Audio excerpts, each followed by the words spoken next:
Do they have salmon and... No, there's no food in clubs. Oh, then it's been a long time. I had a club sandwich about a month ago. That's not... No. Anyway, here we go on a Tuesday. Yes. So Andrew Luck retires, and let's do the chronological order of what happened. He retires, people boo, he holds a press conference, people like me defend him, and then now comes the second wave of reactions. Steve Berline, 18 years in the NFL. Excuse me, 18 surgeries in the NFL, football at Notre Dame, from California, played in the NFL, now a broadcaster and a very good one.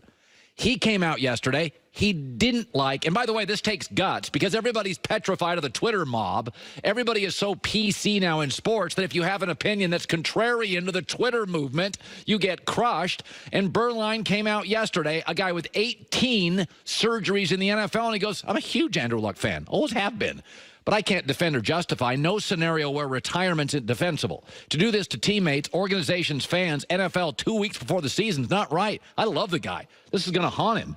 Okay, he needs his team, needs him to make a run. I know rehab's tough. I had 19 surgeries, 8 over 2 years. It sucks, but he owes it to his team. It's just a lower leg injury. It will heal. Just give it a chance. If it doesn't, walk away from it this year. The millions he walked away from affects only him. The decision affects the team, the organization, the fan base, the entire NFL. All had invested in him for this year at least. Walk away after the season. Okay? He needs, his team needs him. Okay, so by the way, I appreciate anybody on social media who's willing to have an opinion, right or wrong, that doesn't fall right in line with the masses because it's so PC and everybody's petrified to get run over by the avalanche known as Twitter. First of all, I'm good with Luck's retirement because of the circumstances surrounding it. Therefore, I can justify it even with really bad timing. Obviously, it'd be way better in April to do this right before the draft.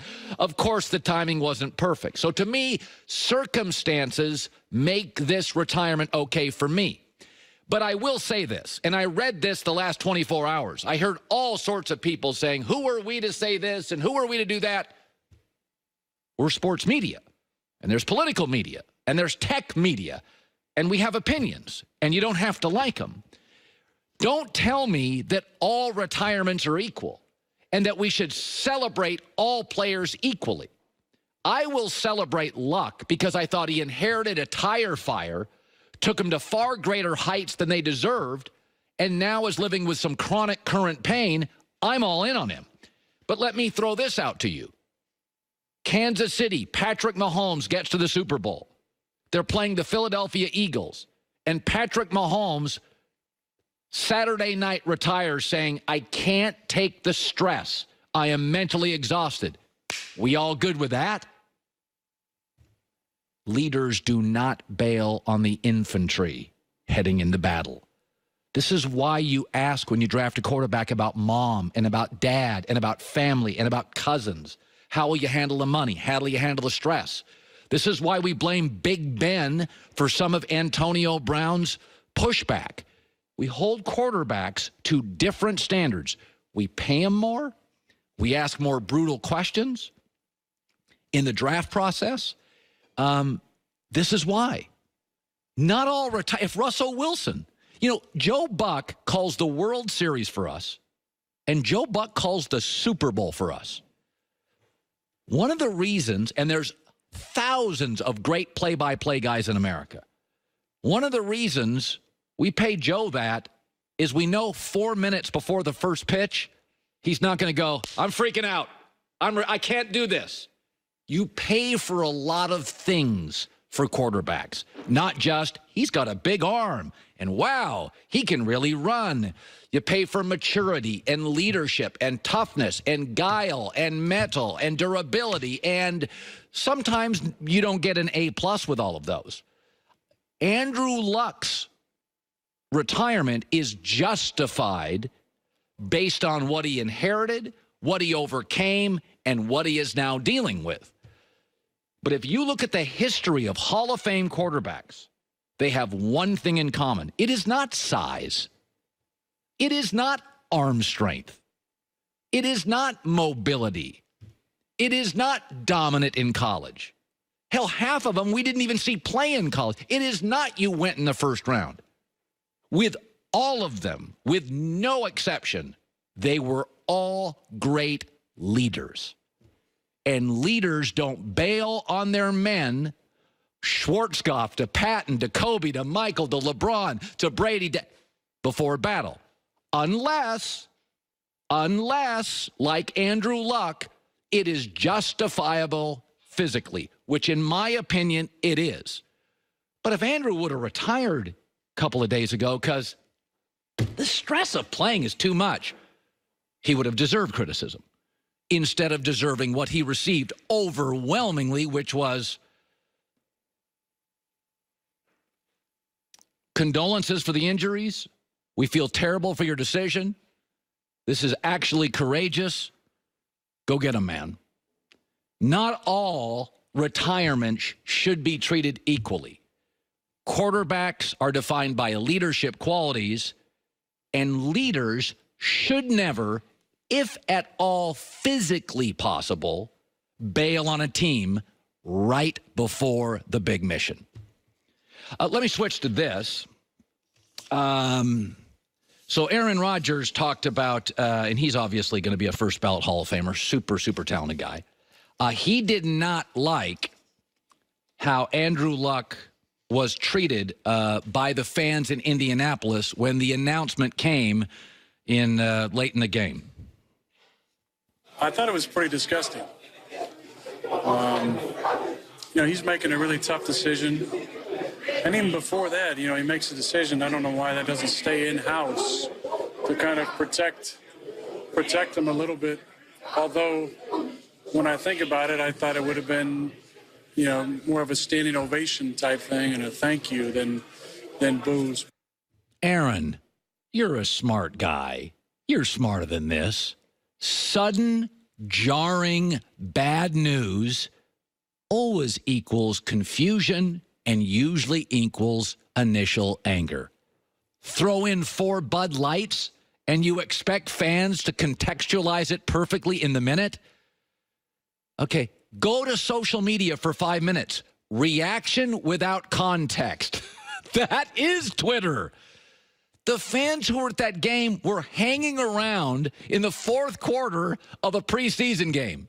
Those are diehards, okay? Those aren't fans. Those are the diehards. They've named all their pets after Andrew Luck. Okay? So I find the reaction to the fans' reaction equally ridiculous. A, organizations and the NFL and stadiums and teams encourage fans to drink. When you're in a stadium, Budweiser, Bud Light, Coors, Coors Light, Miller, Miller Light, drinks, this, that, it's everywhere in stadiums. It's everywhere outside of stadiums. There's this beer truck and that beer truck and this tailgate and that tailgate, then there's commercials. So fans drink.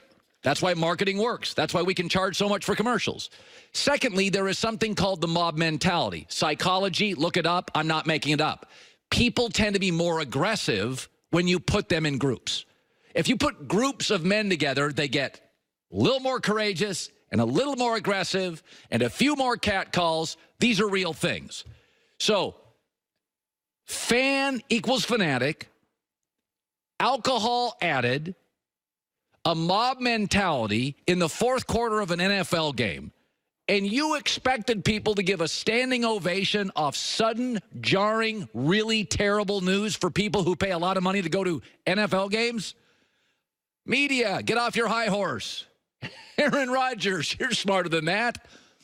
I mean, by the way, Aaron says, I wish it didn't go public. I bet the Packers wish sometimes Aaron Rodgers' issues didn't always go public. But Aaron's initial reaction sometimes is to talk to the media, and deep down he probably wishes, why did I say that? Folks, media, give the fans a break. After they listened to the press conference, after they read the local columnist, after they could add some information and context to it, everybody supported Andrew Luck. He's going to be fine. But this people's reaction to the fans' reaction to me is equally ridiculous. We don't hold the fans to the same standard that Joy and I are held to. We come in, we do 3 hours of prep, we read a bunch of stuff. We can take a break, have breakfast, think, how should I address this? How should this land? If you gave me horrible news about one of my kids, and it was bad news and it was sudden and I didn't know it was coming, guess what? My reaction is going to be, and by the way, add 4 Bud Lights. What do you think my reaction would be? High horse, media, stop already. The fans' reaction was precisely how most fan bases would react. And for the record, 80% of the people, 90% of the people weren't booing. A little less than half reacted that way. Wasn't the whole stadium. It was 40 or 50% of the people who had stuck around for the fourth quarter of a preseason game, 4 Bud Lights in. Chill out.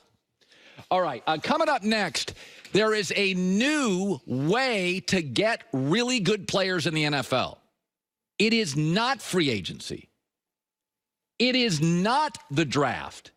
And I believe it is going to be a really cool trend in the National Football League. And it might not be as big as the draft. And it might not be as big as free agency. But I think we're going to see a new trend. And that is coming up next. You've heard me talk about ButcherBox, the high-quality protein, for months now. If you haven't taken advantage of their offer, now is the time. Every month, ButcherBox delivers humanely raised 100% grass-fed beef, organic chicken, heritage breed pork, and wild-caught Alaska salmon directly to your door. Curated boxes, customize your own box with all your favorite cuts. I go heavy on the ground beef and the salmon. All right? And this month, ButcherBox is offering new members a deal. $20 off your first box, plus free ground beef for the life of your subscription. Got to go to butcherbox.com/HERD.